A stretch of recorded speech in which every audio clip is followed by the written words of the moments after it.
आदिवासी शब्द का महत्व है। कितना साल से, इतने साल से, 10,000 साल, 15,000 साल, 20,000 साल, और ये साबित हो चुका है कि जितना अरावली पर्वतमाला पुरानी है उतना यहाँ का भील समाज है। यह है आदिवासी शब्द का महत्व। इसलिए ये लोग हमको आदिवासी नहीं कहना चाहते, ये हमको वनवासी कहना चाहते हैं, और ये मैं नहीं कह रहा। ये देख लीजिए,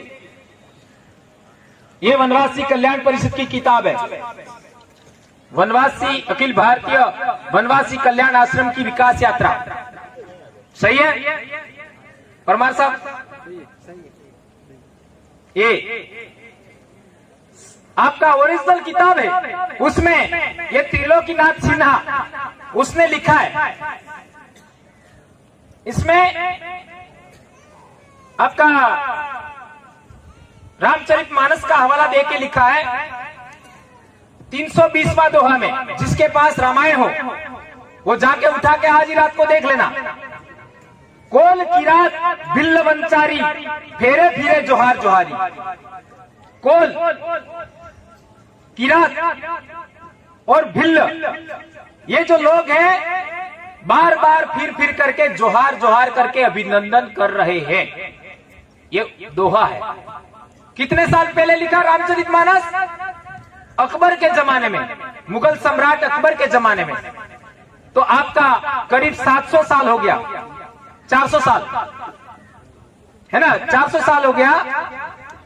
तो सवाल पैदा होता है कि जो लोग आज भी हमारे समाज में ये जोहार शब्द है वो बाहर से आया है ऐसा कहते हैं, उन नालायकों को कहना कि तुम्हारे बाप ने ही लिखा है।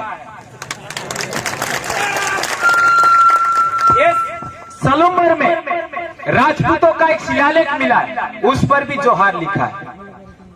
और हमारे काट्टा होता है, उस काट्टे में जब वो जीव, उसको सारे लोग लाइन में खड़े होकर के साफा बांधने के बाद लड़कियां होती है हाथ में चावल देते हैं, और इसके बाद में एक साथ खड़ा होकर के जो जीव हमारे बीच में से अलग हो गया उसको पंच तत्व में विदाई हेतु हम लोग विदाई समारोह करते हैं, जिसको काट्टा कहते हैं, मृत्यु भोज कहते हैं हिंदी में। उसमें हम लोग खड़े होते हैं तो पालवी लोग क्या बोलते हैं? जोहार बोलते हैं। सही है गलत है? तो ये लोग क्या अनपढ़ है क्या? आप पढ़े लिखे हैं क्या? अनपढ़ लोग हजारों साल से जोहार बोलते हैं। तो कितने साल से चला हुआ आ रहा है, यह समझने की आवश्यकता है।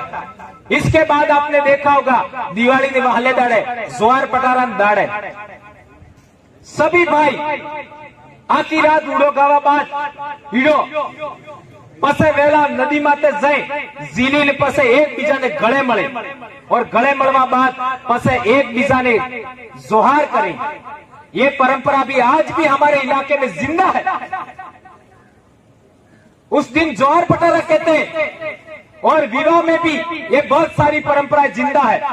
आपका ये मध्य प्रदेश में ये जो झाबुआ है वहां पर लाड़ी वोर पड़वा बात लाड़ी वोर ने बहने समाधि माते लई जाए, माताजी आपणे जी कुलदेवी वे ये लई जाए, कुलदेवी नो स्थानक में आए ले जाए, और वे गीत गए। अड़ा में भी देवरा जोहार ना इसको कहते हैं, और गीत भी है, वो सभी उस किताब के अंदर लिखा हुआ है, आप उसको पढ़ सकते हैं। तो ये तो जोहार की बात हो गई। अब ये लोग हम लोगों को वनवासी क्यों कहते हैं, आदिवासी क्यों नहीं कहना चाहते? इसी किताब में लिखा है, मैं आपको पढ़ के सुनाता हूँ। ये हमारे बाप दादे ने किताब नहीं लिखी है, ये ब्राह्मणों ने लिखा है। उसमें लिखा है, आदिवासी शब्द की व्याख्या करने से स्पष्ट होगा कि देश में प्रारंभ से એટલે ठेठ तक की शुरुआत थी, आदिकाल से यही रहने वाले लोग हैं। कौन? आदिवासी। इसका अर्थ यह है कि इन लोगों के अतिरिक्त करोड़ों वर्षों से यहाँ रहने वाला हिंदू समाज बाद में कहीं अन्यत्र से आकर बस गया। अरे मूर्खों, तुम्हारा ऋग्वेद कहता है तुम बाहर से आए हो। ऋग्वेद जिसको इंद्र कहते हो वो आक्रमणकारी सेनापति है।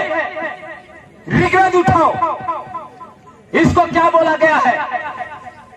पुरंदर बोला गया है। पुरंदर का अर्थ होता है किलों को खत्म करने वाला, किलों को विध्वंस करने वाला आक्रमणकारी है वो।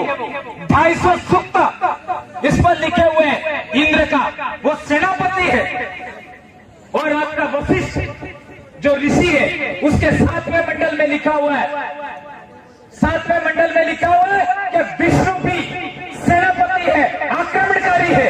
जिसको तुम भगवान मानते हो वो आपके पूर्वजों का हत्यारा है।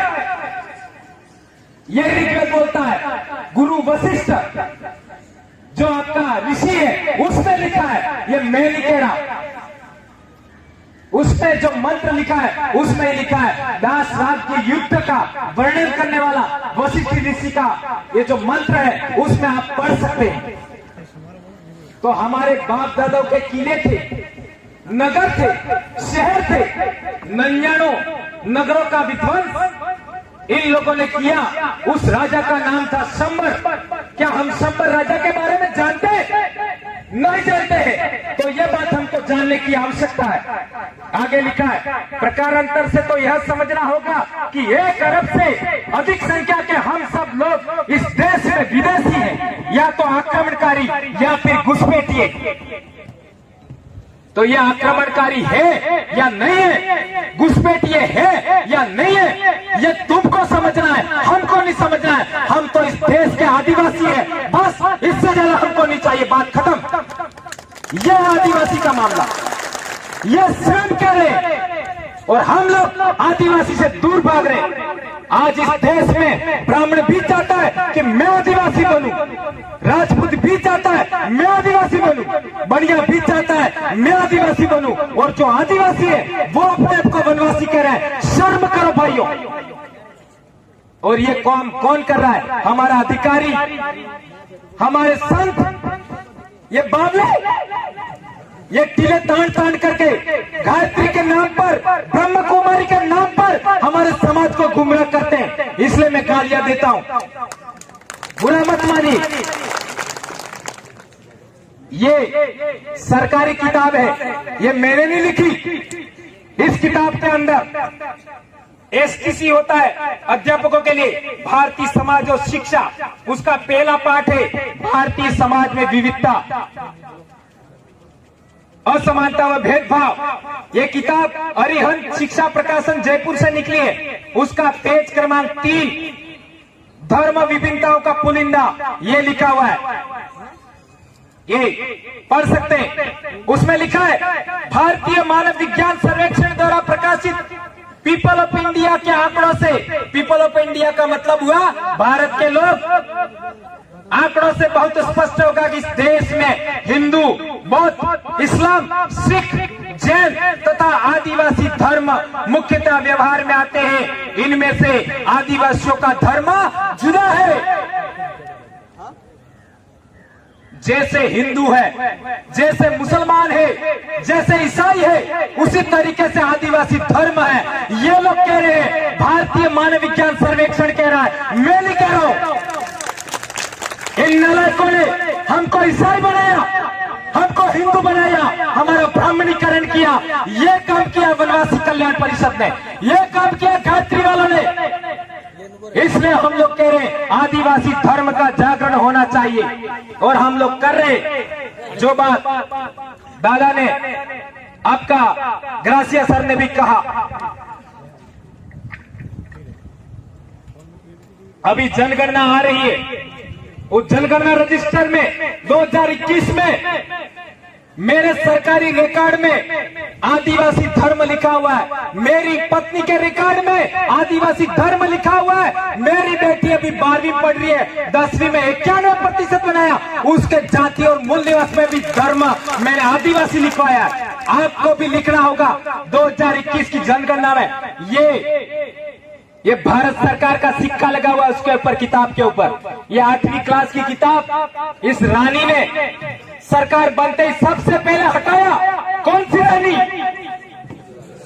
ये बीजेपी वालों की आई। हमारे कायदों की आई नहीं है। हमारी माँ तो वो है जिसने 9 महीने हमको पेट में रख करके पैदा किया। उसने ये किताब नहीं हटाई होती तो मैं ऐसा नहीं कहता।